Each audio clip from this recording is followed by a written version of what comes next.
Next, we see the judgment duel between Roman and Anthony Barco. Anthony knows that he cannot win against Roman and starts to beg for his life. If he spares his life just this once, he will pay this debt for the rest of his life. Others nobles and his father gets disgusted to see Anthony's pathetic side. Roman tells him that the Barco family is finished, and what reason do I, who you blatantly disrespected and threw into a trap with your wicked plan, have to forgive you? Roman pierces his sword through Anthony, saying there's no such reason. Next, we see Baek Jung-hyuk, who was once in a brotherly survival conflict. Not only did he endure his brother's assassination attempts every single night, he also stabbed them in the heart to end their lives. His eldest brother asks him if he knows no compromise, seeing how he kills every one of his brothers during the fight. His eldest brother, who accepts every opponent he defeated on his side, unlike Baek Jung-hyuk, who kills everyone during fights. But he tells him that completely trampling on anyone who shows him hostility is his way of living, and he will continue to live that way. Anthony Barco's death. It was a result nobody expected. Baron Barco didn't expect that Roman would kill his son. Roman tells him criminal dying in a judgment duel is a common occurrence. He orders his guard to kill Roman, but they don't have the guts to fight against the monster. Baron Barco realized that Roman was planning on doing this from the start, and Roman tells him, I could no longer live under the same sky as the Barco family from the moment Anthony Barco threatened me. He tells the other nobles that if they don't let go of that thread-like connection with the Barco family, then he will be the one they will have to face. He tells Baron Barco that he will keep a close eye on how the Barco family will live on from now on, and will continue to attack until they completely fall to the ground. Now Baron Barco is thinking, they have messed with someone they shouldn't have. A few days later, Baron Barco, who could not pay his debt to the Golden Bank, attempted a moonlight flit, and was found dead on a nameless hill, and the Barco family suffered a trifling end. Next we see Hans asking his young master, where are you coming back from, in the middle of the night? Roman tells him he went for a stroll, but he got some blood on his shirt and face. Hans is worried about his young master and tells him to take caution always. Roman tells him that he is one of his people, the heavenly demon. There was one rule that allowed him to become the heavenly demon, is protecting those under him. Roman tells him that he will always do his best to protect the people under him. While there was uproar over the issue with Barco family, the Melik family hosted a social gathering. The lady of the Melik family, Helena Melik, who is thinking, from now on Dmitry family will be the central family of the Northeast. It's the perfect chance for Melik family, who was on Dmitry's side from the start. Lady of the Dmitry family, Rihanna Dmitry. Everyone greets her. Rihanna Dmitry, the wife of Baron Dmitry. She possesses a surprising aptitude for politics, and if she hadn't set the stage beforehand, the Dmitry family would have collapsed before they even managed to establish their position in the aristocracy due to Barco's interference. She tells them the reason why they gathered all here is to start getting to know each other from now on. And not everyone has been striving in the same direction until now. She is stealthily hitting the nerves of those who had sided with Barco, while showing generosity by accepting them on her side. The other ladies are trying to get their hands on Roman for their daughter, and she is thinking that her son Roman Dmitry, who was considered as a moron of the family. But now everything has changed. His potential as a 4-star or a knight, that alone secured a promising future, and if he could even succeed the Dmitry family, there will be no groom more desirable than him. She is glad they all think so highly of her son. However, he has already been hurt greatly. That's why she wants Roman to find someone who he truly loves. The other ladies are happy, thinking, first one who captures his heart wins. Next we see Flora thinking realistically they lost the war with Barco. She thought they'd have a chance if they lasted until winter, but the reality that rushed in like flood had many variables. But Roman predicted all those variables and dealt with them boldly and saved Lawrence. She wants to be like Roman, but stops her thinking from thinking what is she thinking? But she wants to know what kind of person is he. She goes out to get some air, while thinking with what reason to meet Roman again. A girl comes saying, it's been a while sis, and her name is Sylvia Lawrence, a collateral relative of the Lawrence family. Flora comes to her father asking, the Lawrence family is hosting a party in Dmitry, but why didn't he tell her? He tells her he realized many things from this incident. She showed him her judgment skills in a situation where he couldn't do a thing, and thanks to her bringing Roman, he were able to win the war. That's why he will not make the same mistake of lowering her value again, and will support her in anything she wishes, and won't pressure to do anything for the family anymore, and tells her to live only for her dream. That was a very touching speech, but she wants to be the one to go to the party. She asks why he invited Sylvia to the party. He tells her that just because of my greed. She realizes that he wants to reconnect the thread between them and Dmitry through Sylvia. She tells him she will go with Sylvia and be her guide. He tells her she don't have to go out of her way to do that. But with a look like that, telling her father that she will guide Sylvia, He had no choice but to let her go. Next we see Valhalla Temple, Cairo branch. They have got the news that a son of a noble, who is only 25, killed a 4-star Aura Knight in a single strike. A monster prodigy has been born, and Willis, the evaluating priest of Valhalla's ranking, will go and confirm it himself. The party is scheduled in the evening, and the young ladies of the nobles visited early. Sylvia thinks Dimitri is as dull as the rumors said. They walk through the street and think how people live in a place like this. Sylvia's father is Baron Lawrence's brother and had established himself in the capital. So for Sylvia, Lawrence and Dimitri is like the countryside compared to the capital. They notice some miners coming from the mines. They ask why is miners walking in the street. Well, this is the problem with Dimitri. But Flora noticed among the miners, our Giga Chad is among them. Hans rushes to him and start to clean and wipe his face. The ladies notice that he was Roman Dimitri. Sylvia thinks he is more handsome than she expected. And that body, fantastic. Now she is thinking, which noble family would possibly make their son do mining work? This is obviously a lesson for the successor, and he is passed in her test. They approach him and Sylvia introduces herself and give him her sincerest thanks for helping Lawrence. And he is as dashing as the rumors say. But our Giga Chad tells her, understood, and let's go Hans. Flora laughs, thinking he's the same as always, like she knows him. Hans tells him he should have treated them more gently, but if they were worth it, he would have.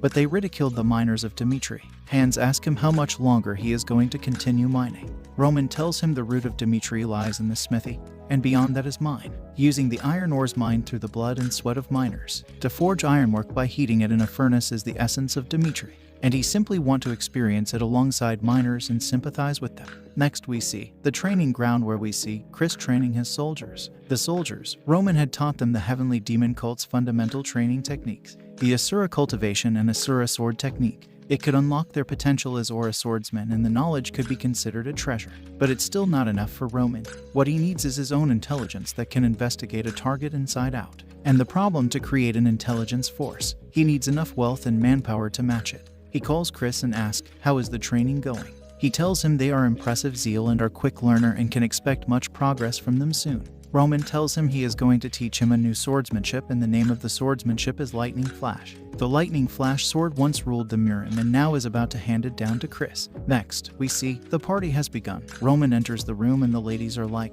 who is that Giga Chad? The lady starts to greet him and introduce themselves. Lady Sylvia comes and tells him he is just as amazing as the rumors state, and she would like to have someone like him as her spouse. Roman tells her she flatters him too much. Everyone starts to chat with him. Next, Roman is outing to get some fresh air. Flora comes saying you're a great actor. She thought he doesn't care much about relationships. Normally he wouldn't, but the party is one that his parents and their guest have been invited to. So, it's different from his usual course. And their first meeting was also like this. Now she is thinking, what sort of life has he lived for his standard to be so firm? She asks why is he doing the mining. He asks how did Lawrence rose to its current position. People thinks Lawrence rose up due to its feudal soil and abundant produce. But Lawrence succeeded through business, and it also explains why Baron Lawrence's brother became a merchant in the capital. She is surprised that he knows so much about her family history, but she asks what does it have to do with mining. He tells her the root of the Dimitri lies in the iron mine, and by spending time in the iron mine and understanding the miners is the duty of one who possesses the Dimitri name. Now she is thinking. Her mind, which was still stray after the war, had finally become clear and organized. It was a good decision to meet Roman. A few days later, Flora departed from Lawrence to the capital. The flower of the Lawrence left the greenhouse to the outside world at last. Next we see the iron mine master, Jacob, and Master Hendrik drinking together. Hendrik asks him about Roman. Half a month ago, the miners heard that young Master Roman is going to work in the iron mine. Morkan, a veteran miner, tells his fellow miners that Lord Dimitri, he's only treating the blacksmiths well and neglected the miners. The three successors of Dimitri have learned how to forge when they were young, but they haven't once learned how to mine. The foundation of Dimitri lies in the iron.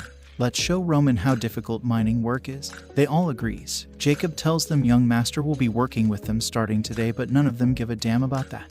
Jacob tells them their first priority in the mine is safety, second is safety, and third is also safety. The city of mining, Dimitri. Roman is thinking what he can do for his future plans in this land, and he will be learning everything concerning Dimitri. Next we see, miners are working. An old man is telling Roman the reason why Dimitri iron work is so popular. The iron ore they produce are of the highest quality. Other estates suffer significant losses from the distribution process of acquiring iron ore, but Dimitri can perform all the process within the estate. They retain significant earnings from it. The material can be supplied and distributed within the estate, and the premium of this being the city of blacksmiths. They can earn more from their ironwork than the other estate. Roman is thinking that the amount of wealth Dmitri has accumulated may be greater than he imagined. Markin tells them that this is not the place for chit-chat and please do not bother others. Roman apologizes, saying, "I will focus on my work." 1 week later, the miners have still not spoken with Roman. Markin comes and tells him he's been watching him working this past week and asks him, "Why are you working here?" Not even the second-born, Rodwell, the most powerful successor of Dmitri, has ever once come to visit the iron mine. But you, the eldest Roman. So he naturally thought Roman was making light of mining work. But after watching him with his own eyes, Roman worked harder than he expected, and he always fulfilled his quota. And he also heard from his friend that the Lord never ordered him to work in the iron mine. And Roman volunteers himself to work here. Roman asks him there is 2 answers, an ideal answer and a realistic answer, and which one he would like to hear. Markin is ready to hear both of it. He tells him the ideal answer first. Dmitri is a mining city and many people work in the iron mine for living, so he wanted to experience their daily lives himself. And as long as his surname is Dmitri, it is required of him to do so. And the realistic reason is he is not the master of Dmitri, and everything that Dmitri owns, it's belonged to his father. That's why he came to the iron mine to find out what he can do for Dmitri. Markin laughs after hearing his answer. He thought Roman came here simply because of the battle of succession. He realized that Roman knows the importance of the work that the miners do. He tells Roman that he is ready to answer any question he have. Markin sincerely answered. Roman endless shower of questions. The scale of Dmitri's iron mine is the highest in the kingdom, especially the unknown land called the edge of the continent beyond Dmitri. If everything up to there developed, the fortune Dmitri could gain would be endless. And actually, compared to the conditions Dmitri possesses, its output isn't all that great. Due to the dangerous working conditions, the mining speed has reduced, and the drop in the speed is directly related to the drop in the output. Lord Dmitri has provided them with much support for their safety, but mining work is still very dangerous, and earthquakes are frequent in the northeast region. But suddenly they heard a big commotion.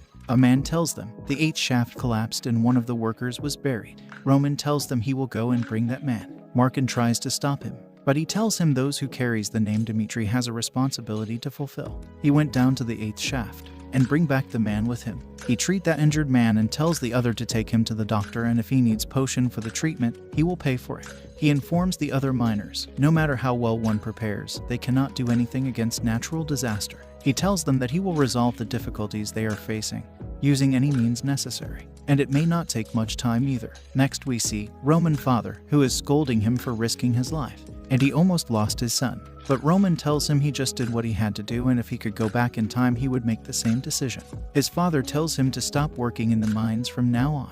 Roman asks him if he works in the blacksmith's workshop. He wouldn't stop him like this, and for him to understand Dmitri, he has to work in the iron mine, not in the blacksmith's workshop. His father agrees, and Roman tells him about some difficulties miners are going through. His father provides the worker with the safety measures, but they never know when the natural disaster will happen. But there's a solution, and that is using a magical artifacts. But it will cost a huge amount to protect the entire mine with artifacts. Besides, the performance of the artifacts is not always good either. But by installing the artifact, the production of iron ore will increase. It will cost a huge amount to install the artifacts, but they will earn more money than before. Then use the portion of the profit for the welfare of workers. His father is ready and asks him how much he should invest. Next we see, in the Murim world, there were 2 groups, Yibing Goa and Hao Moon, famous for their information gathering. Yibing collected information through listening to people's stories, and Hao Moon through social vulnerable groups. Roman choose the miners because through them he will be able to seize the information in the northeast region, and with his father's money and manpower, he will establish Hao Moon's information power in this world. But there is still something not enough: the information gathered from the continent. The staff can't handle the information professionally. They need someone to collect the information from outside, and there is only one person suitable for it. Next we see Chris telling his men that he will teach them how to use mana and swordsmanship, and it's a gift from their Lord Roman. Everyone is surprised to hear that. Mana method, it is like a treasure. Even father doesn't tell his son how to use mana, but Roman is giving them for free, and the name of the method is Asura. Lacus is surprised to see that just practicing a few days he started to feel mana. He was someone who lost all his wealth to learn how to use mana, and getting this method he was happy. Next we see Lacus telling Roman that he will not be in charge of the information guild because during the war, he vowed to give his life to his master and wants to stay by his side. Roman tells him the mana method and the swordsmanship was just a price for following him into the battlefield and risking their life. And what will he give to someone who deserves more than his soldiers? Listening to those words, he agrees. Next we see Roman have come to the iron mine and everyone starts to greet and thank him for improving their safety measures. And an old man thank him for saving his only son. Public sentiments for Dimitri turn to Roman. In such an atmosphere, Baron Romero is greatly annoyed. 1 month has passed after the war with Barca, and the house of Dimitri has a meeting regarding the one who were in support of Barca. Dimitri will not show them generosity but arrogance, and will make them know what it means to go against Dimitri. Jonathan tell them if they had go to war against Barca, Barca would have been an immense threat to Dimitri as well through variables such as Flare and Homeros. That's why they need to strengthen their military power and acquire some magic weapon as well. They have plenty of funds thanks to young Master Roman who installing the artifact through the mining shafts, and they gain 30% of profit in just a short amount of time. And the losses through the artifacts were manageable through increased earnings. Roman judgment was correct. He found the problem and come up with the most ideal solution. Jonathan asked about handling the matter of succession. The Lord chose young Master Rodwell 3 years ago, and back then young Master Roman was not fit for the role, but now everything has changed. The war with Barco, the matter of iron mine's safety, and his genius as swordsmanship. He shows the sign of a leader. Now the battle of succession between Roman and Rodwell. A ripple had been created in the tranquil Dimitri.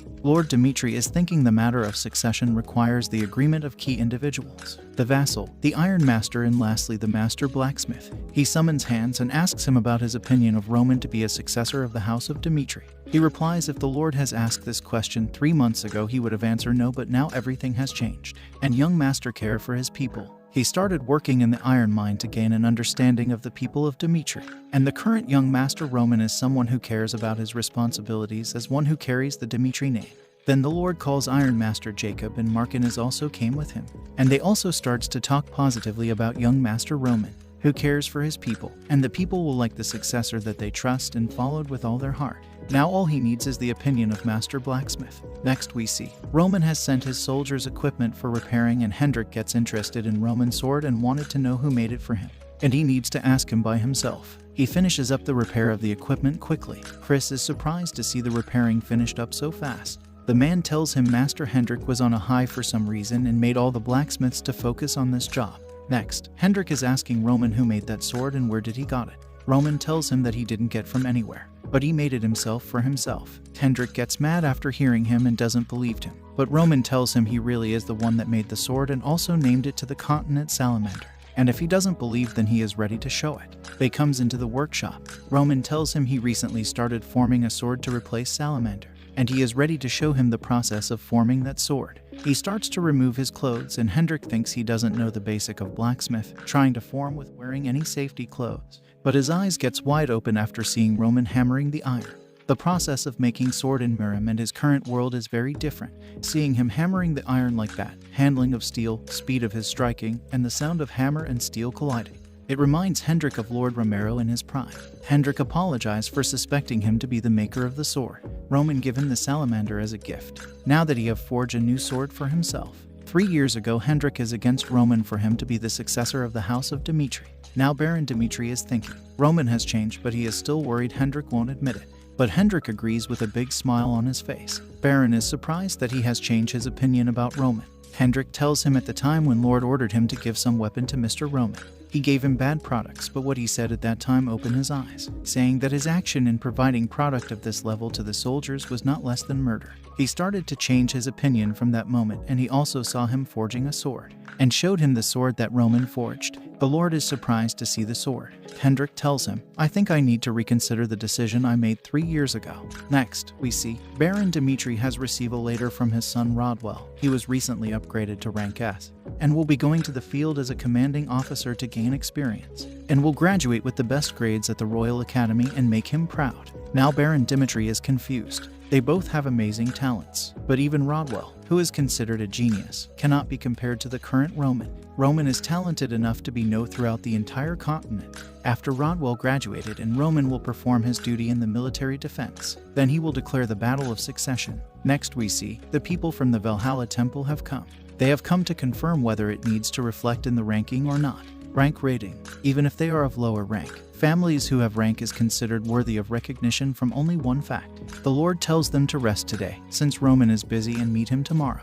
Hans is guiding them to their room, but the priest noticed the training of the soldiers and asked if he could monitor them. After seeing them training and sparring, his eyes get wide open. Next we see, among the man Roman selected, none of them were aura swordsmen. Roman is telling a soldier that he has a martial physique, but no one understands what that meant at that time. But one day, not even a month later, Pucky succeeded in manifesting an aura. After that, the soldiers started to train even harder to get stronger. Next, Pucky and Kevin is training. Kevin attacks him and sends him flying, jumped over his body and put the sword on his neck, saying your head would have been rolling on the floor if he was in a battlefield.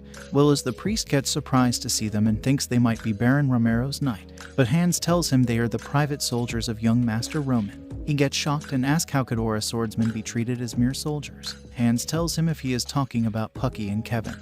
They were not an aura swordsman recently. Kevin was a commoner who young Master specially took in, and Pucky was a C-rank mercenary. They simply grow strong under young Master teaching. Now he is even more shocked, thinking who in the world is Roman Dimitri. Next day, the time to meet Roman. Roman arrives and his eyes gets wide open again after seeing him. He asks him, is it true that you defeated Homeros in the warrior battle? Roman replies it is true. He tells him it a great accomplishment for a young man at his 25 to defeat a ranker that is 49th in the ranking. He starts to give him info about the ranking battle. That is divided into an official and unofficial battle. Official battle. One must defeat an opponent in front of the observer. The result of an official battle are reflected in the ranking immediately after, and they are provided with an ID that verifies their rank. But unofficial battle is where one defeats a ranker in an abrupt battle, and the ranker spot becomes vacant. They cannot claim the rank of the rank. However, if they verify their qualifications, the lower spot of ranking is granted to the winner of the unofficial battle. And to confirm the qualification, they used an aura gauge. Roman asked him wouldn't it be easier for him to defeat a higher ranker in an official battle to rose higher. But he tells him there are several procedures that must be taken to prepare an official battle, and there are no ranker in the northeast region of the Kingdom of Cairo. So they proceed with the aura gauge test. The color of the aura gauge will change once they infuse mana into it. Red for 1 star, orange for 2, yellow for 3, and anything above 4 star will display a green color. They are ready to begin the test now, and Roman infuse his aura, and Willis is surprised to see the aura gauge changing color so fast, which usually takes around 5 minutes. Roman infused more aura by using the method of Murim, and the aura gauge breaks. Willis is shocked to see the aura gauge to broke like that. The aura gauge, an item created by the greatest mind of the continent.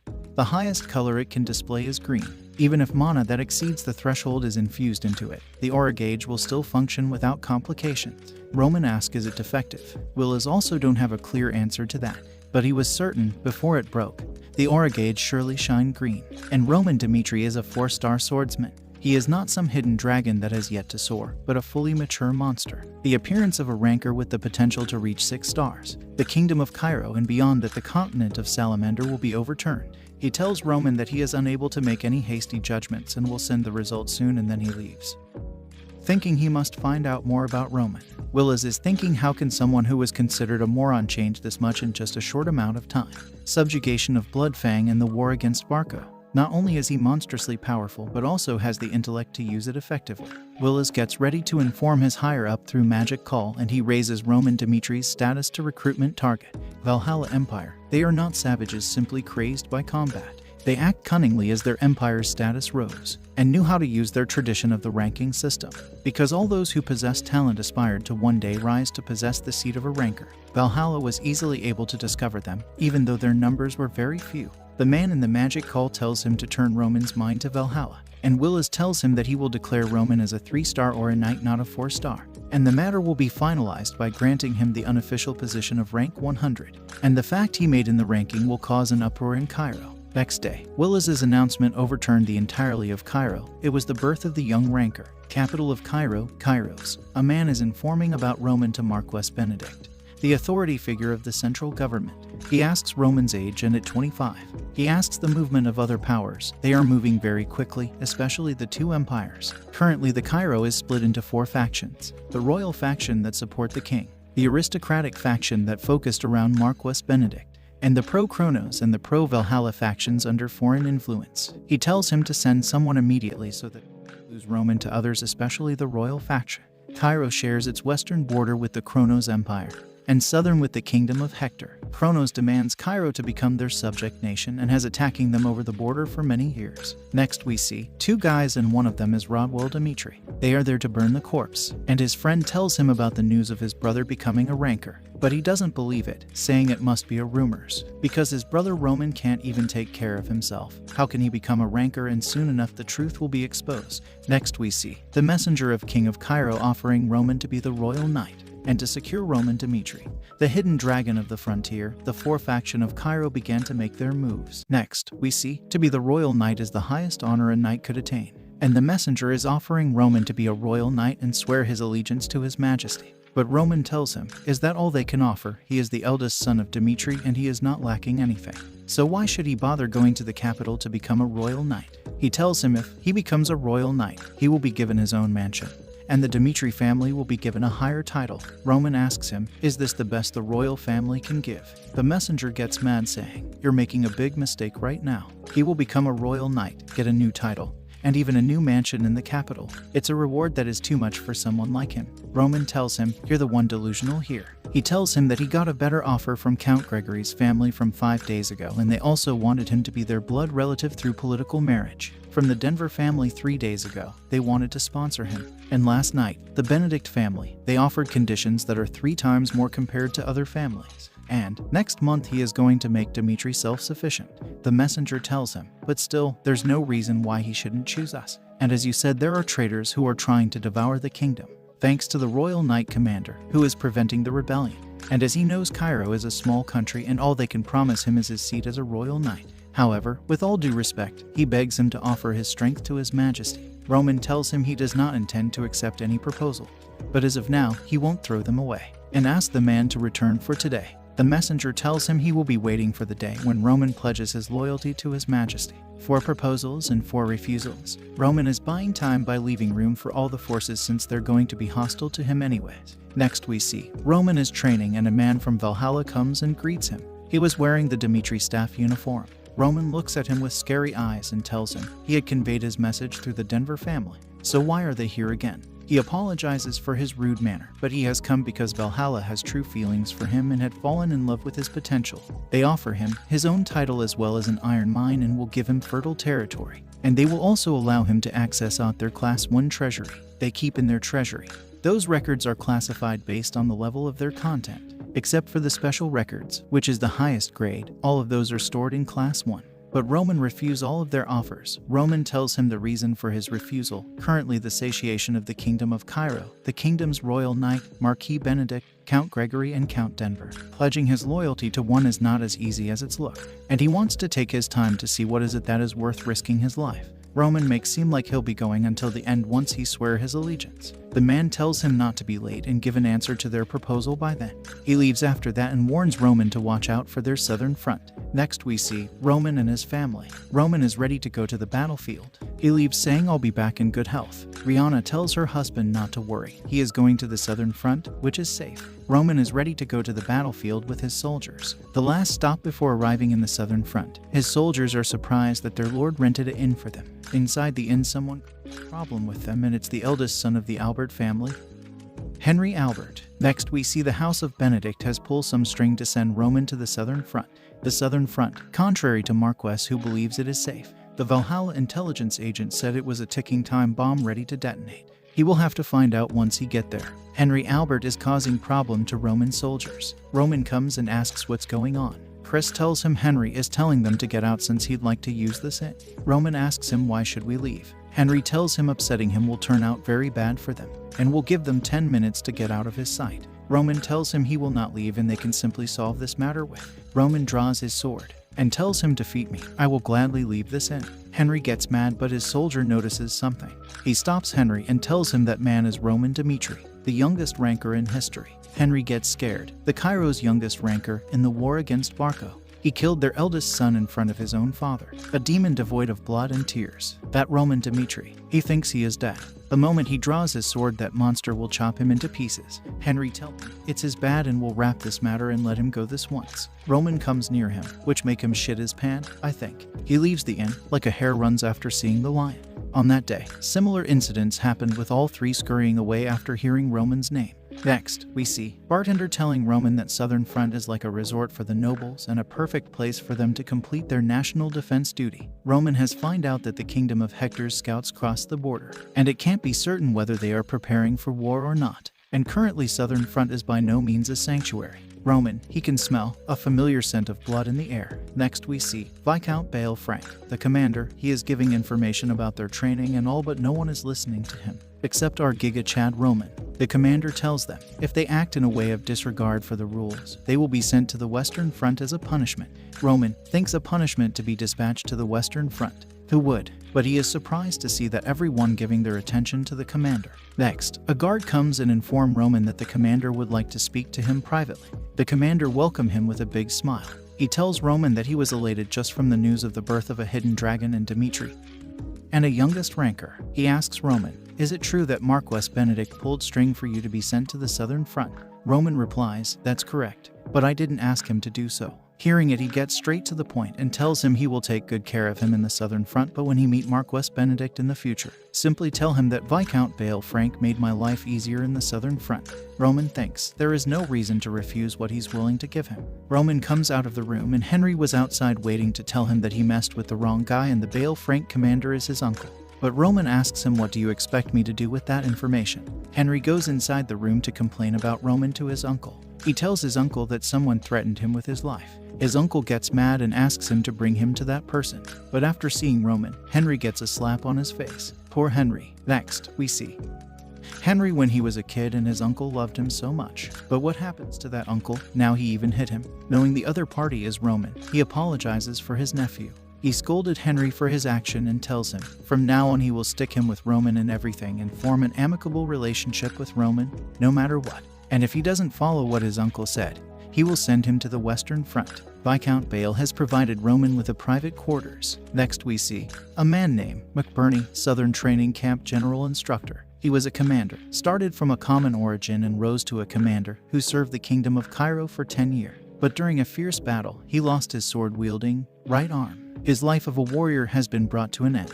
After that, he was appointed as a training instructor in the Southern Training Camp. There he saw the training in the Southern Front was completely different from the Western. Here, the nobles never train and only lays around. Seeing them like that, he doesn't even bother to train them. But his eyes gets wide open when he sees the Giga Chad Roman and his tribe ready for the training. He is surprised to see, in the Southern Training Camp, they've lined up in perfect rows, and even have a commander. He tells Roman, the Southern Training Camp does not force nobles to train, and he can go to the shade and watch the training like others. Roman tells him, their enemies' attacks do not discriminate between status on the battlefield, and for a commander to perform their role in various terrain, they need at least a bare minimum level of stamina to keep up with their soldiers, so the instructor doesn't need to put a fake smile in front of him, and he is ready to receive any form of training, regardless of my status. It was the first time hearing a noble saying that he will devote himself to his training. Now he is ready to give them good training. They will begin the first week of physical training. The training carrying a backpack and running uphill.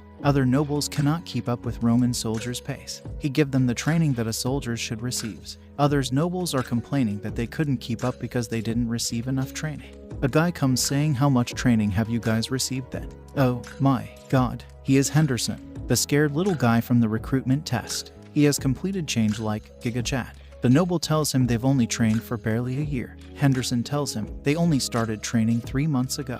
And don't make excuse if you didn't give her all. Next we see Henderson, who has made up his mind to serve Lord Roman, but after seeing all the big shots in the recruitment, he was like a herbivore surrounded by beasts. He tells Chris that he doesn't deserve to serve Lord Roman, since he doesn't even know how to properly swing a sword. Chris tells him, when he first saw Kevin, he was just a brat with nothing but spite in his eyes. But now he have become a warrior that no one can ignore. He was also a frog in a well back then, but he changed through his liege guidance. Chris tells him, even though you might be pathetic right now, but the liege chose you because you have the potential to grow like Kevin and I. Henderson started to train and give his all in his training, even if he were to puke or pass out. And now his hard work has changed him into Giga Chad. Henderson asks the noble guy, are you going to complain that you can't fight because you didn't have enough time to prepare it in the battlefield? He leaves saying pathetic. Roman's warriors were already in the mindset of war. The extreme physical training continued, even while the difficulty was increasing with each day. But they stuck with their training to the end. The other nobles are talking.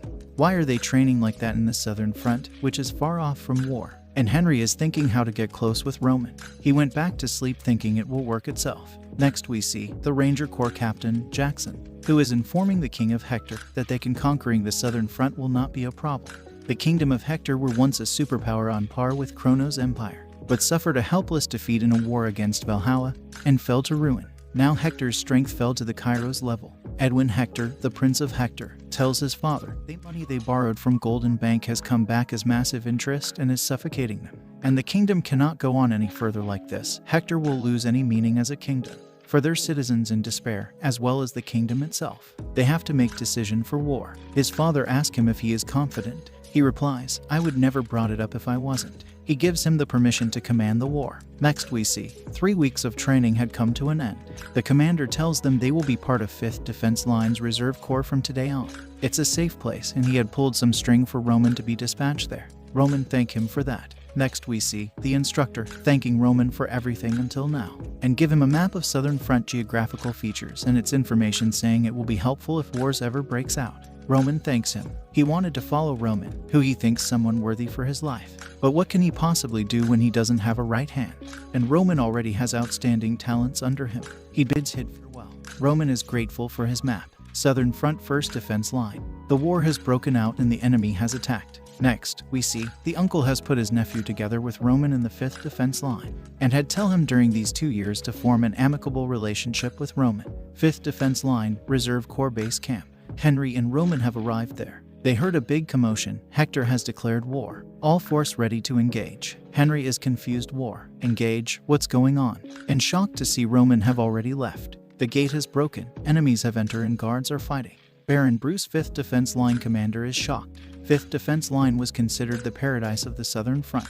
Nobles in the middle of their military service were provided a life of luxury instead of performing their duty as soldiers, all because of the man who took bribes to fill his own stomach. Now he is thinking guarding the 5th Defense Line is an act of suicide. He is telling his guard to maintain their position and do not retreat, no matter what. But he himself run away, saying, "Buy me some time, I will contact the royal family." Roman and his soldiers are rushing to the 5th Defense Line. The reserve crops is 2 hours away from the 5th line, and Roman is thinking to reach there in 1 hour. Baron Bruce comes waving his hand and ordered Roman to take him to the rear. The commander's safety takes priority. Roman asks him why is he here alone without any soldiers. He yells at him, saying, "How dare a Reserve Corps member like you talk that way to a commander?" Roman grabs him by his neck and tells him, "A commander that has abandoned his soldiers and run away. Do you understand, by law, deserters can be executed on the spot, regardless of status?" Baron Bruce is like, "You wouldn't." And Roman is like, "I would," after chopping his head off, and they are ready to move again. 5th Defense Line, many guards have died, and a lone soldier is fighting with the enemies. He is in the verge of death, thinking it's over. 2 men tries to attack him, but gets sliced like tomatoes. Roman asks, "Are you Stephen?" And Baron Bruce is death. "You will be responsible for this place now." Roman had heard about Stephen from Lucas. Roman tells him, "I will trust your judgment and tell me how can we protect this place. And if there is no hope, he will have all forces retreat as the commander of the Reserve Corps." He tells him retreat would be the correct decision, but that would then yield an advantageous position to their enemies. They would obtain a path in which they can mobilize supply units, in which case the war would be prolonged. Then there's only one way. They must use the railing to stop their enemies. Roman tells him he will buy time to install the railing, and Stephen to mobilize his forces to prepare them. Stephen tells him this plan is far too dangerous. A guy tries to attack Roman. He dodged the attack and slashed the guy. Stephen is shocked to see Roman evaded without even seeing the attack. Chris and the other soldiers have also arrived. Roman tells them they will clear the path to the gate. They are all ready for it. Stephen is surprised to see they don't even have a shred of doubt. He can't believe such a master-servant relationship is possible. Roman tells him to make his preparation. The war has only just begun. Now Stephen understand the loyalty they have towards Roman come out of respect. Next we see Roman is slashing his opponents like they are nothing. The arrow they shot, not even one reaches near him. He is thinking, why is he fighting for the country he don't even love? It's all because he missed his life in the battlefield. Chris and Kevin charge south and follow the liege. Chris slash his opponent and Kevin stab his opponent. Whenever Roman moved, death followed. When he kills 10 people, Hector's soldiers would charge as they trust each other. When Roman killed 20 people, they realized that their opponent was far stronger than they had ever imagined. And when he killed more than 50 people, the enemy's faces began to fill with fear. Monster, run away, retreat. They start to retreat. Baron McCleary, Hector commander. He is shocked. The victory was so close, but why their troops are retreating now? Then he saw the monster that is slashing his soldiers. Roman looked straight at him. He is surprised their eyes met when he's that far away. Roman charged toward the guards. McCleary is shocked to see Roman charging in alone just to take his head. He tells his men to kill him. There's only one enemy. The soldiers are ready with their shield. Roman charged towards them, slashing the head of his enemies. And his target is the commander's head. Once the commander is dead, the war is finished. 3 Aura Knights jumped at him saying, "We will take care of him." Roman used his heavenly demon sword technique, second form, slashing them all. His attack has created a big hole in the middle of the battlefield. Everyone is terrified to see the sight. Seeing that his men cannot stop Roman, he comes to fight him. He introduces himself and was about to say, "I will." His head rolls down his body. Roman grabs the head and shouts, "Cairo soldiers, I have slain the enemy commander, even though we have lost much blood here. Put your lives on the line and slaughter all our enemies." Henry is shocked to see Roman, and now he realizes why his uncle wanted him to get close to Roman. Next, Chris informs all 30 of them, including himself, had no casualties incurred. Roman tells them to use potions to treat their injuries. Stephen is surprised. He supplies potions to his soldiers. Potion, a medical liquid created in the magical tower for healing purposes. Even the lowest grade potions are worth quite a large sum.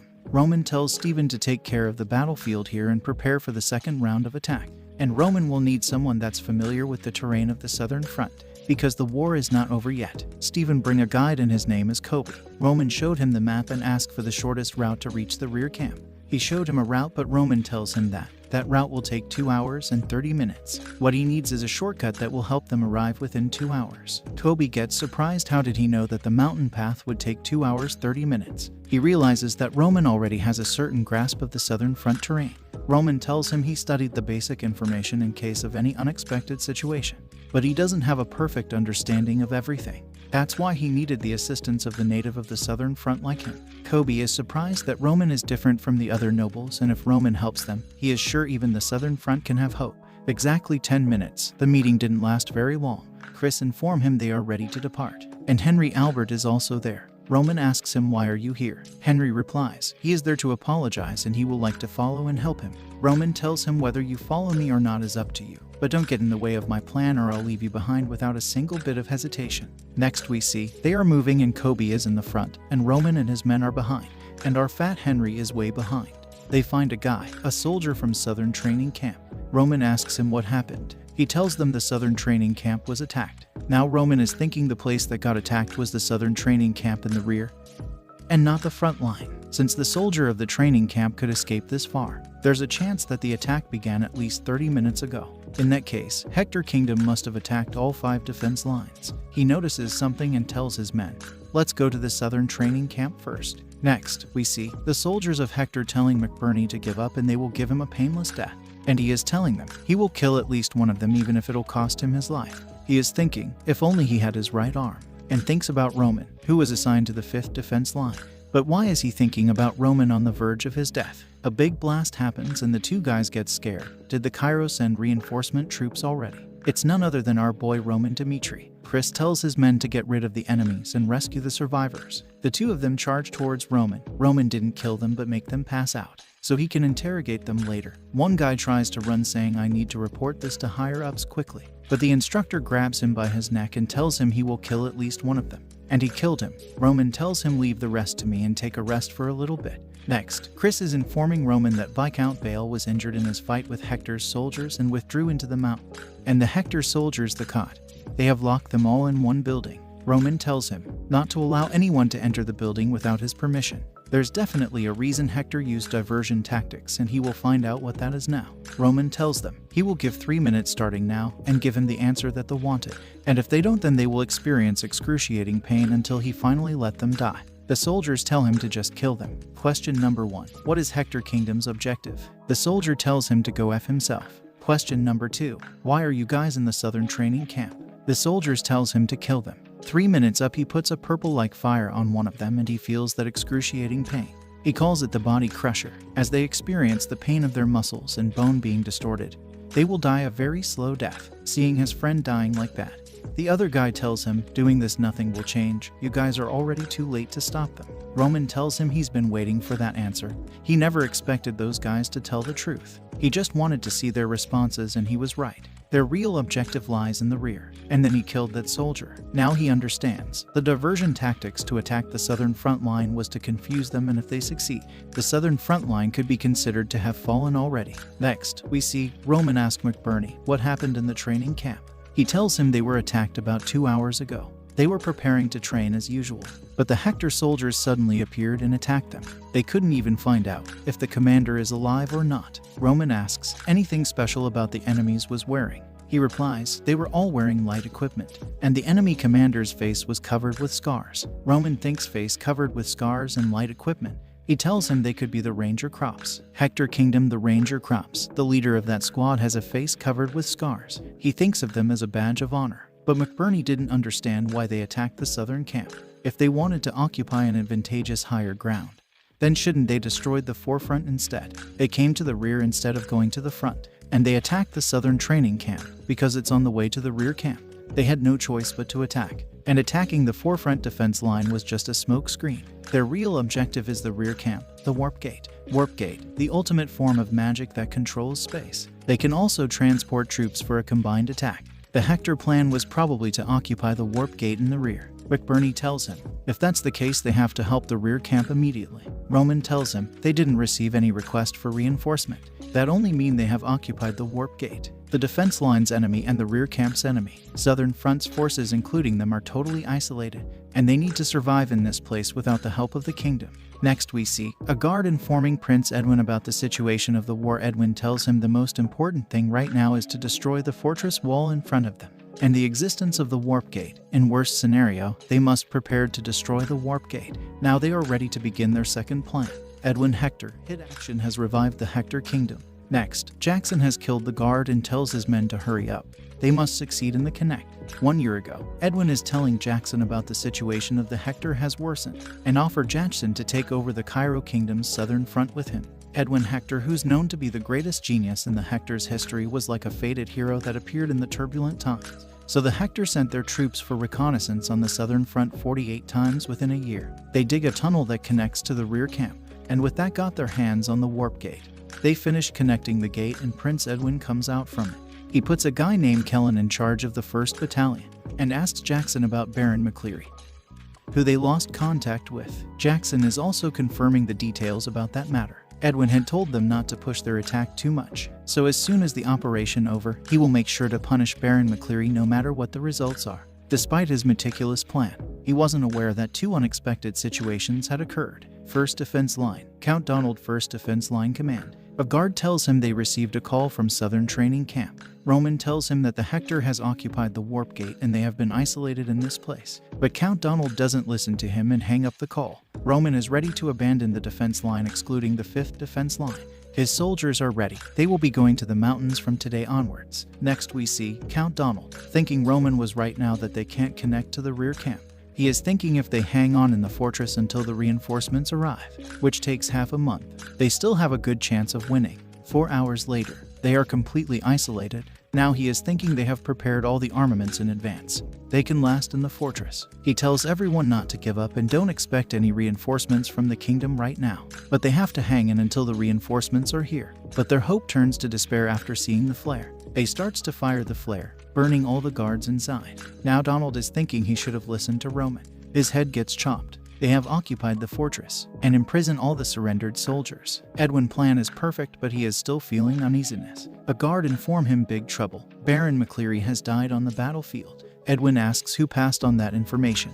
A guard is informing him what happened. At first, the 5th Defense Line seemed unprepared for any attack, and they managed to get inside the fortress. But after that monster appeared, his power was so strong he still couldn't believe it after seeing it with his own eyes. That monster cut down numerous ally soldiers alone. Tens of soldiers would disappear in a blink of an eye. Even the Aura Knight of Hector were completely unable to withstand even a single strike of that monster. Just because of the appearance of that monster, they lost the battle.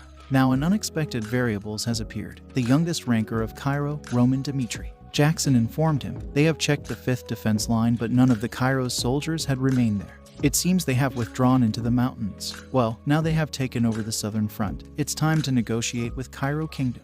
Next, Cairo royal family, the king of Cairo, Daniel Cairo, who is mad because he isn't able to make decisions on his own.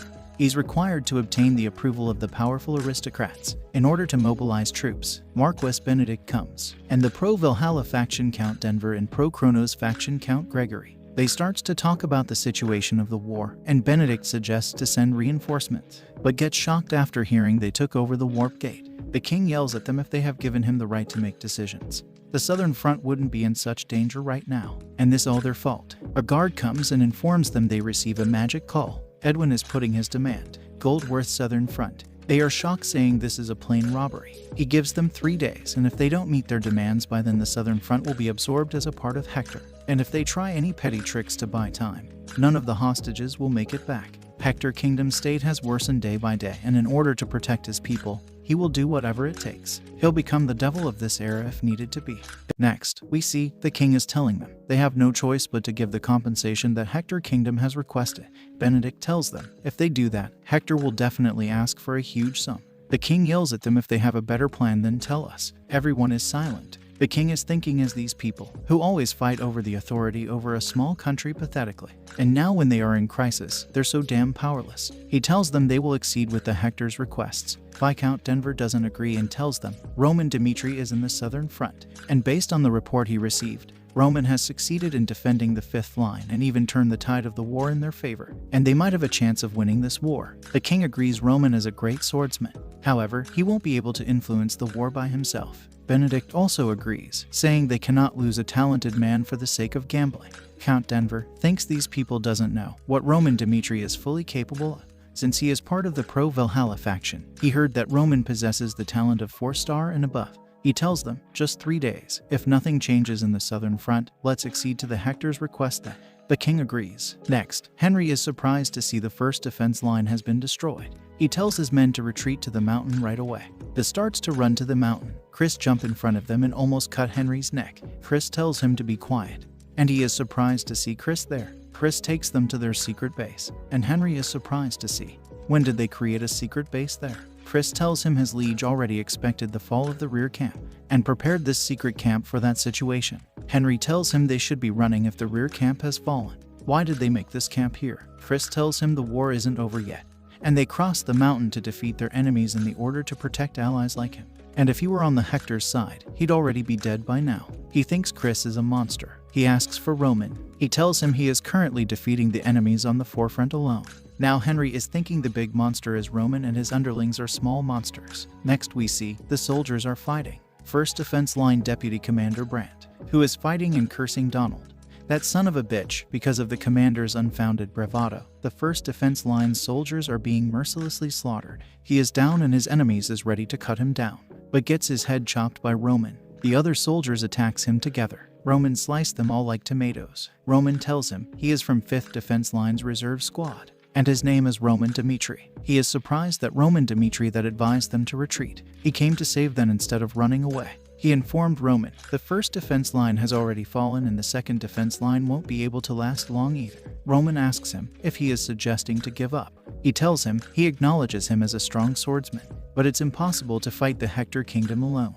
Now Roman is thinking, great famine, ambush, war. These are actions that don't fit with Hector's current situation. Roman tells him the Hector are unable to wage war for an extended period of time, because their objective is to resolve their kingdom's crisis with this war. And for their smooth negotiation, they must successfully take over the Southern Front. Now he understands the actions of the Hector Kingdom. They are now gambling with the fate of their kingdom on the line. Next we see the Southern Front 2nd Defense Line, where Jackson is attacking with a flare. The wall of the fortress has been broken. The soldiers start to fight, and Edwin is thinking if Roman is as strong as the runaway guard said, would all of the Hector forces be able to stand up against him? A guard comes and informs him that they lost contact with the 1st squadron that went out to deal with the enemy's remnant soldiers. And not that's all, the 2nd and 3rd squadron aren't responding either. The ominous feeling he had this whole time was because of Roman Dmitri. Jackson is informing Edwin about the situation of the 3rd squadron, and it appears they've been killed by the enemy, and they've lost about 300 men. Edwin is thinking, Roman, instead of crossing the mountain and running away, he chose to remain on the Southern Front to fight back. Edwin tells Jackson that they will take care of Roman first. Jackson tells him Roman is just a rat and they should focus on their mission to destroy the rest of the defense camp. But Edwin tells him they have to exterminate the rat that has interfered with our plan. Now they are ready to catch the rat. Edwin could sense it instinctively. Roman was a dangerous factor. He, as a commander, needs to constantly prepare for the worst-case scenario. And the worst-case scenario is the existence of the Roman Dimitri, who created unexpected variables for them. They are all ready to hunt those rats of Cairo. The Hector's soldiers has surrounded the mountain and slowly close in towards the top. A man shout to blow a whistle upon discovering the enemy. They are spreading out to search for their enemies. He asks, "What about the left side?" The soldier replied, "Nothing abnormal." But another second he disappeared. The man asks for the right side and nothing abnormal. But he suddenly realizes that he is the only one left there. He tries to blow the whistle, but Roman comes from behind him and broke his neck. Now Roman is thinking the Hectors are making bolder decision than he thought. Their commander is definitely extraordinary. The guard shouts, "The enemy has appeared." Roman is cutting their heads off. The guard shouts, "We need to cut off the retreat route," but gets his head chopped by Roman. And this sensation and this feeling, he is enjoying it. Next we see Baek Jong-huk's father, who is telling him he will be living as a night demon from now on. As he completed his mission and moved to another one, opponent were stronger each time. He had to look for a different way to deal with his situation. He found the martial arts of the Night King in the demonic cult's report. Night King was a big shot known as the Great Thief, and he was someone who left his name in the history of Murim. Baek Jong-huk studied the Night King's techniques thoroughly, and executing his missions by resorting to all means. 1 year later, he, who had killed 38 martial masters, became known as the Shadow Phantom. The Night King's martial arts were darkness itself. The guards are shouting, "Where the hell are they?" Hector, or a night order, ordered their men to retreat, but they were like a rat in the palm of a cat. The guards are just dying without knowing who killed them. A guard is calling his commander, a phantom has appeared, and asked to send help. But Grim Reaper has already come for him. Next we see Edwin telling his men to calm down. Enemies are just making use of the darkness. The soldier is telling him their men are dying one by one, and they have no idea where the enemies are attacking from. And he is Hector Night Order Thompson, who is telling Edwin they are unable to fight a ghost without any form. Edwin is shocked that Thompson is an aura swordsman, and he can't believe that he is completely unable to detect his enemies. He is thinking if the enemies are using some sort of magic, like invisible or hide. But if they use magic, they will need recovery time with each usage. The guards are dying, and Thompson is thinking they just need to last until the prince arrives. He tells his men to go into defensive formations and try to use his aura to detect his enemies. He notices something and swing his sword towards that direction, but it was his own man. Roman stealthily appears from behind, saying, "I've hid in the darkness and hunted my enemies." He swings his sword, but no one is there. Roman come out of the darkness, saying, "Did you think you'd be able to subdue me easily if you really discovered where I am?" Thompson charged toward him. Their swords collide with each other. Roman strike breaks his sword and cuts Thompson. He shouts the enemy is here. Roman tells him it's futile. His voice won't reach his comrades. Roman stabs him multiple times. He picks his magic phone and tells the other guy he knows what they are thinking. Hector peoples are starving to death because of never-seen famine, and they occupied the southern front while risking their life. There's only one reason: to resolve their country's problem with this war, and trying to take the southern front as a hostage to extort a huge sum from Cairo. But he found out their plan, and now they are out of time. His objective is complete, and they won't be able to ignore his existence any further. The guy on the other side asks, "Are you Roman?" Edwin tells him about the situation of their country, and in order to get out of the endless cycle of debt, they had no choice but to make such a decision. The fate of the Hector kingdom is on the line in this war. They are out of time, like Roman said, but that doesn't mean they can stand down. They can't let the death of their comrades go to waste, and if they are not able to get anything, they will disperse the corpse poison of the necromancers everywhere, and turn this land into one of death. And as the prince of the Hector kingdom, he is ready to do anything in order to save his people. And he asks Roman if they will fall together with Hector that's been driven to the edge of cliff, or negotiate with them. Make your decision. Roman, who is thinking, Edwin Hector, a name that I've heard a lot as I investigated the southern front. Someone who has been acknowledged by people both inside and outside of Hector, and also the person commanding this war. Though I do acknowledge that he's outstanding. How dare he threaten me? Roman stabs Thompson. Edwin yells, "What the hell are you doing?" Roman tells him, "I just stabbed this guy's thigh." And he has zero interest in the difficult situation that Hector has. Don't make mistake, the war has begun, and you who cross the line first have no right to expect me to be humane. I won't spare a single one of you. Even if you guys choose to raise a white flag and run away, I will chase you down and stab my sword into your backs. I am Roman Dimitri. If you choose to embrace death and resist to the end, we will meet again very soon. Roman Dimitri is far more dangerous than Edwin thought. Next we see Edwin telling Jackson to mobilize their force and form an encirclement around the location to the communication device. For the sake of Thompson, who died in pain, he will carve out the flesh of Roman Dimitri personally. Next, Roman is telling his soldiers, if one controls this mana artificially, it will be able to warp space. Everyone is surprised to see Roman disappear in thin air. The name of the technique is known as a trap formation.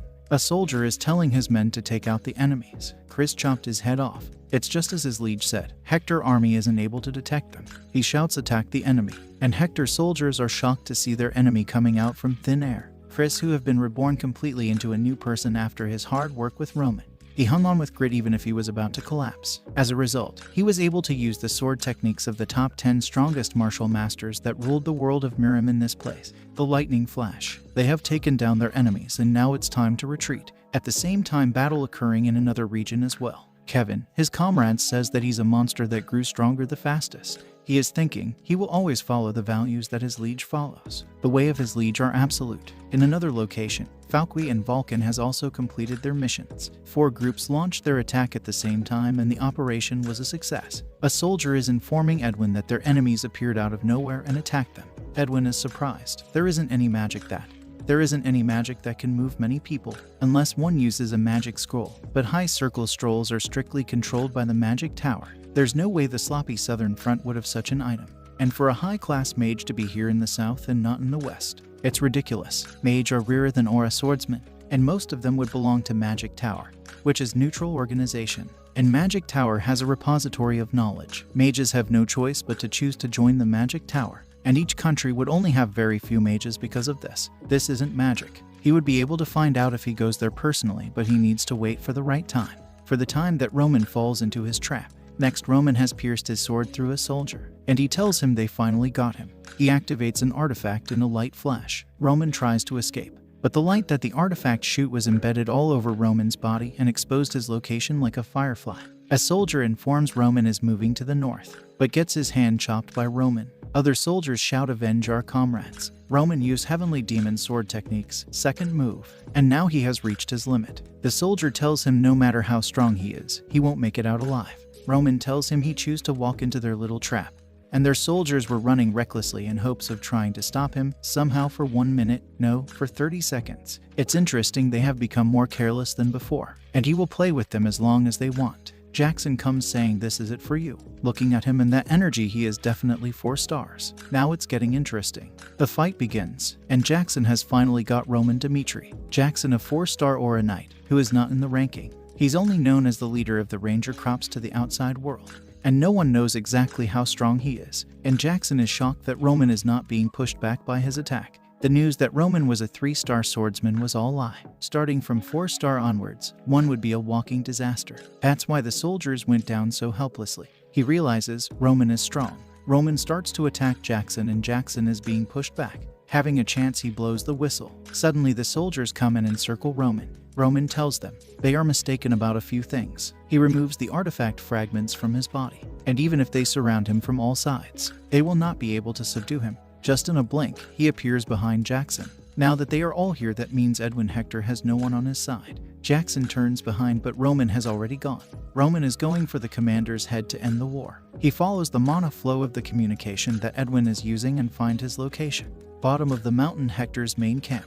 The soldiers are shocked to see Roman there. Roman cuts their heads in a blink of an eye. He went straight at Edwin but gets surprised to see Edwin's method of using mana is different. Edwin is a mage. Edwin chants Inferno. A big fire wave surrounds Roman. Roman deflect the attack. Edwin chants Entangle. Roots burst out from the earth. Roman cuts them all but almost gets hit by someone. Hector Kingdom's ranking number 2, Royal Knight Order Captain. 5-star swordsman, Butler. Now Roman is in a tight spot. A 4th circle mage and a 5-star swordsman. Edwin attacks with his wind blade, and Butler also uses his attack. The combo attack from both sides. Roman dodges the wind blade and the sword from 5-star swordsman. Boom. A big commotion. Roman had never expected Edwin to be a mage, or that he'd bring a 5-star swordsman. But he is getting excited and can truly feel alive. Butler is shocked. Roman survived their combo attack. He is only in his mid-20s. Where did such a monster come from? Edwin tells Butler to attack while Roman is still tired, and casting his spell, Roman suddenly appears in front of him and chanted his spell. Heavenly Demon Sword Technique. Third move, the Dark Wave appears but Mr. Butler blocks the attack. The impact of that attack was too devastating. Roman is surprised that Butler blocked that attack of his, and now he is at his limit and now he has to make his retreat. Roman tells Hector if they ever meet again, he won't be able to survive as he did today, and disappear in the dark. Next we see Hector's army had suffered a great humiliation because of single person and almost lost their commander. This battle was Edwin's defeat. They cremated the dead bodies of the comrades, and Edwin is blaming himself for his poor judgment. The soldier tells him it's not his fault, and Jackson also agrees. It's just because their enemy was simply too strong, and tells him to lift his head. They still believe in him. He tells them if they think that his decision might lead to defeat, he wants them to disregard all hierarchy and inform him right away. Now they need to take care of everything in the defense camp that in the forefront, and they have 10 days before Cairo's main army arrives. They will use the rear camp as their base and prepare for their resistance to death. Butler asks how to deal with Roman. Edwin admits that Roman is a dangerous foe, but fighting in the mountain and plains are totally different, and he is going to make use of that fact. Jackson asks if they will be able to get compensation from Cairo by putting up resistance, but Edwin will be offering a deal with the Kronos Empire. Cairo royal family, Cairo Kingdom Count Ager, is telling that they won't be able to accommodate all of Hector's conditions in their current state of finance. King asks about increasing the tax, but they already increased it half a year ago and people may riot if they do it again. Now they have no choice but to contact the nobles of central government. A guard comes and informs the king the southern front has driven away the enemies. Everyone is surprised. How on earth Roman drive off the Hector with lesser force? They connect their magic communication device to the southern front, and Henry is on the line. The king asks, "Who are you? State the group you're in." He tells them he is the second son of the House of Albert, Henry Albert. The king doesn't know him, but Benedict have heard of the House of Albert. Benedict asks, "Why are you answering instead of Roman?" He tells them Sir Roman had to take some alone time, so he stepped up to answer as the only noble there, and starts to blabber on. Benedict stops him and tells him to get to the point. He tells them the success of this was complete due to Sir Roman, and as soon as he confirmed the Hector Kingdom's attack on the South training camp, he saw through their plan and knew they were aiming for the warp gate. He wasted no time and climbed the mountain to build a secret camp, and if the Southern Front's commander had listened to him, then the South wouldn't have fallen so easily. He berated all the idiots and put Roman's success on a pedestal, and everyone is shocked, because he knew that Roman's subordinates in the vicinity would hear what he said.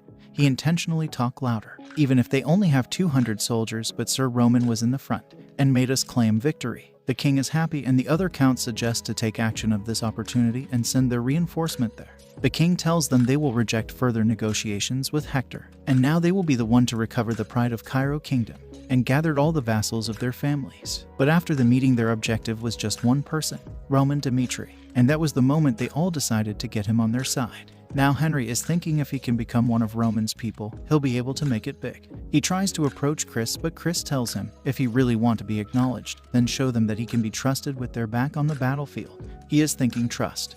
Then he approaches Kevin saying, "Do you want this?" Next we see the 3rd Defense Line commander, Baron Vassal, who has got the news that Hector's army was defeated by 200 soldiers, and now he is thinking, whatever a kid, he means Roman, he can do it as well. He orders to gather their force to attack the Hector, employing guerrilla tactics. Hector split up its army and attacked separately in order to quickly take over the defense lines.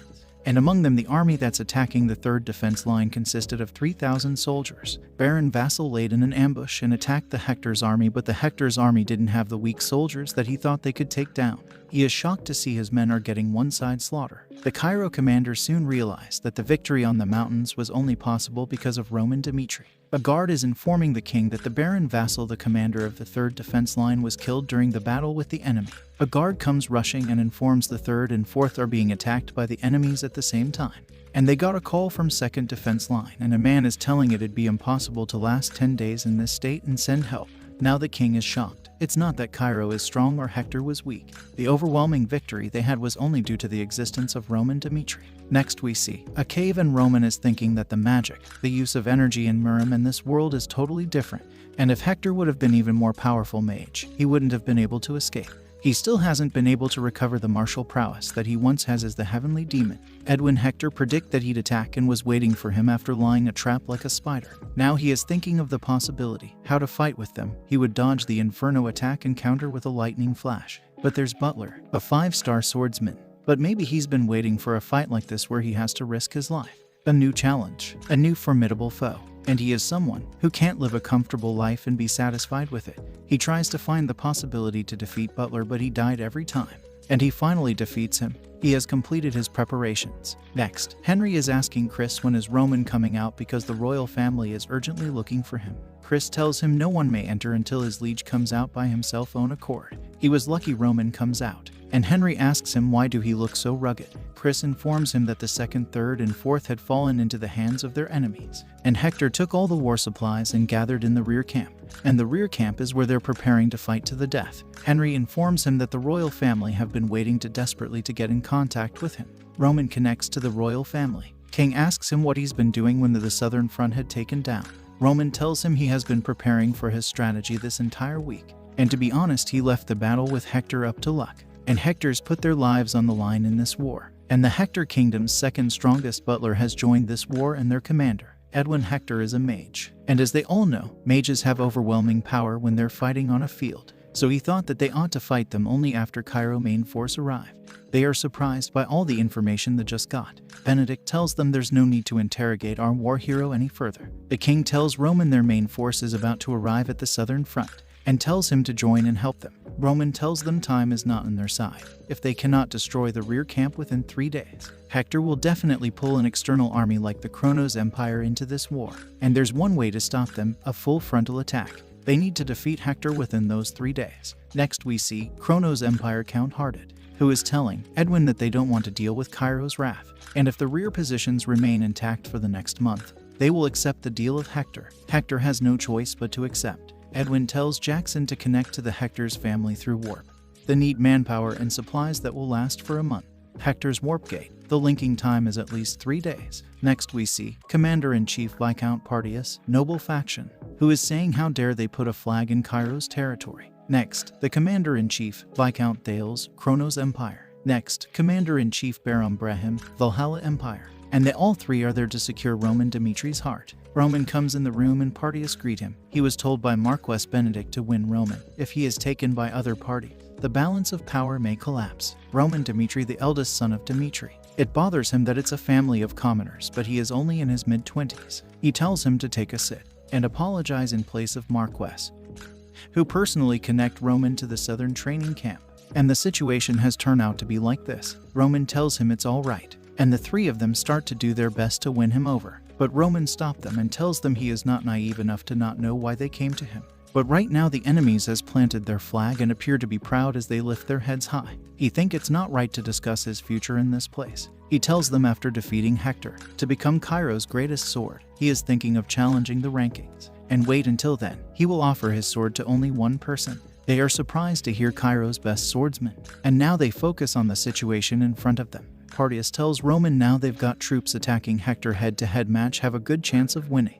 But Roman tells them, as long as Edwin Hector has a mage, we cannot say our power is overwhelming. However, it's not like there's a way out. Next we see Kingdom Cairo main army, and Roman is asking the butler of Hector's kingdom for a head-to-head battle. Edwin is surprised. Roman tells them he doesn't want any more meaningless sacrifices. And if Hector's win the battle, Cairo will accept Hector's offer without hesitation, and if he wins, get out of the Cairo. He will give 10 minutes. If they don't accept, then even at the risk of death he will destroy the rear camp. Now they are in difficult situation. Butler agrees to fight, but Edwin doesn't agree. Butler asks Edwin to trust him. He will cut off the head of Roman Dimitri. Edwin tells him he believes in him, but Roman must have a hidden intention. Butler tells him he will destroy everything he prepared. In the end, Edwin agrees and asks him to make a promise, because he doesn't want to lose him. If he notices any strange sign, make sure to run away. Now Butler is ready to go for the fight. Butler tells Roman he don't know what traps he has set up, but he'll do his best. Roman tells him there's no trap and he just want to compete with his skills. Roman tells if he kills him, get what they want. Now the fight begins. Holy cow, it's end here. Thank you for watching. And this is the last episode of this series. But don't worry, there will be more in future. So ring that notification bell and stay tuned.